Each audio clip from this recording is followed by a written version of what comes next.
ನಗರದ ಎಲ್ಬಿಡಿ ಮಹಾವಿದ್ಯಾಲಯದಲ್ಲಿ ಲೋಕಸಭಾ ಚುನಾವಣಾ ಮತ ಎಣಿಕೆ ಸ್ಥಳಕ್ಕೆ ಆಗಮಿಸಿದ ರಾಯಚೂರು ಯಾದಗಿರಿ ಕ್ಷೇತ್ರಗಳ ಲೋಕಸಭಾ ಕಾಂಗ್ರೆಸ್ ಅಭ್ಯರ್ಥಿಯಾಗಿ ಸ್ಪರ್ಧಿಸಿದ್ದ ನಿವೃತ್ತ ಐಎಎಸ್ ಅಧಿಕಾರಿಗಳಾದ ಜಿ ಕುಮಾರ್ ನಾಯಕ್ ಅವರು ಲೋಕಸಭಾ ಸಂಸದರಾಗಿ ಸುದ್ದಿಗೋಷ್ಠಿಯನ್ನು ನಡೆಸಿದರು. ಸ್ಥಳಕ್ಕೆ ಆಗಮಿಸುತ್ತಿದ್ದಂತೆ ನಗುಮುಖದಲ್ಲಿ ಗೆಲುವಿನ ವಿಕ್ಟರಿಯನ್ನು ತೋರಿಸುತ್ತಾ ನಡೆದು ಚುನಾವಣಾ ಅಧಿಕಾರಿಗಳಿಂದ ವಿಜೇತರ ಪ್ರಮಾಣ ಪತ್ರವನ್ನು ಪಡೆದರು. ನಂತರ ಸುದ್ದಿಗೋಷ್ಠಿಯನ್ನುದ್ದೇಶಿಸಿ ಮಾತನಾಡಿದ ಜಿ ನಾಯಕ್ ಅವರು, ರಾಯಚೂರು ಮತ್ತು ಯಾದಗಿರಿ ಕ್ಷೇತ್ರಗಳ ಸರ್ವ ಮತದಾತ ಮಹಾಪ್ರಭುಗಳು ನನಗೆ ಸಂಪೂರ್ಣವಾಗಿ ಆಶೀರ್ವದಿಸಿದ್ದಾರೆ.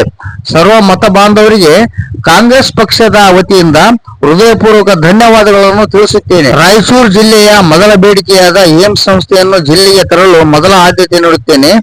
ಎರಡೂ ಜಿಲ್ಲೆಗಳಲ್ಲಿ ಜ್ವಲಂತ ಸಮಸ್ಯೆಗಳಿದ್ದುದನ್ನು ನಾನು ರಾಯಚೂರು ಜಿಲ್ಲೆಯ ಜಿಲ್ಲಾಧಿಕಾರಿಗಳಾಗಿದ್ದಾಗಲೇ ಗಮನಿಸಿದ್ದೇನೆ.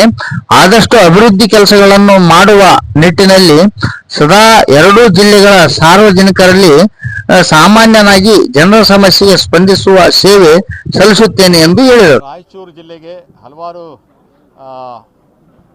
ಆಶ್ವಾಸನೆಗಳನ್ನು ನೀಡಲಾಗಿತ್ತು. ಹಲವಾರು ಆಶ್ವಾಸನೆಗಳ ಪೈಕಿ ಏಮ್ಸ್ನ ಬಗ್ಗೆ ನಾವು ಎಲ್ಲ ಸರ್ವ ಪ್ರಯತ್ನ ಮಾಡಿ ತೆಗೆದುಕೊಂಡು ಬರುವಂಥದ್ದು ಮುಖ್ಯವಾಗಿರುವಂಥದ್ದು. ಚುನಾವಣಾ ಪ್ರಣಾಳಿಕೆ, ಆ ಪ್ರಣಾಳಿಕೆ ಅತ್ಯಂತ ಯೋಚನೆ ಮಾಡಿ ಜನರ ನಾಡಿಮಿಡಿತವನ್ನು ಅರಿತುಕೊಂಡು ದೇಶದಲ್ಲಿರುವಂಥ ಸಾಮಾಜಿಕ ಆರ್ಥಿಕ ಪರಿಸ್ಥಿತಿಯನ್ನು ಅರಿತುಕೊಂಡು ಅವರು ಸಿದ್ಧ ಮಾಡಿದಂಥ ಒಂದು ಪ್ರಣಾಳಿಕೆಯಾಗಿತ್ತು. ಆ ಪ್ರಣಾಳಿಕೆಯನ್ನು ಮುಟ್ಟಿಸುವಲ್ಲಿ ಕಾಂಗ್ರೆಸ್ಸು ಅತ್ಯಂತ ಯಶಸ್ವಿಯಾಗಿರೋದ್ರಿಂದ ಅವರು ಅತ್ಯಂತ ಸ್ಪಂದನೆ ಮಾಡಿ ನಮಗೆ ಈ ಒಂದು ಬೆಂಬಲವನ್ನು ಕೊಟ್ಟಿದ್ದಾರೆ ಅಂತ ಹೇಳ್ಬೋದು.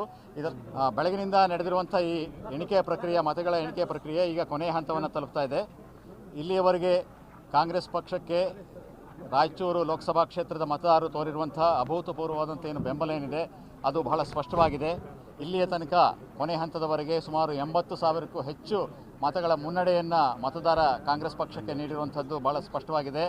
ಇನ್ನು ಮತದಾನ ಮುಗಿಯುವೊಳಗೆ ಬಹುಶಃ 1 ಲಕ್ಷ ಮತಗಳ ಅಂತರದಲ್ಲಿ ಗೆಲ್ಲಬಹುದು ಅಂತೇಳಿ ನನಗೆ ಅನಿಸ್ತಾ ಇದೆ. ಈ ಒಂದು ಸನ್ನಿವೇಶದಲ್ಲಿ ರಾಯಚೂರು ಯಾದಗಿರಿ ಜಿಲ್ಲೆಯ ಎಲ್ಲ ಸಮಸ್ತ